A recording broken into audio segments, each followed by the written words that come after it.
പൊഴിയും ശിശിരവനത്തിൽ നീ അറിയാതൊഴുകും കാറ്റാകും.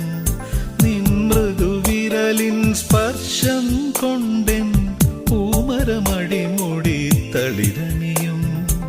ശാരദയാമിനി നീയാകുമ്പോൾ യാമക്കിളിയായി പാടും ഞാൻ.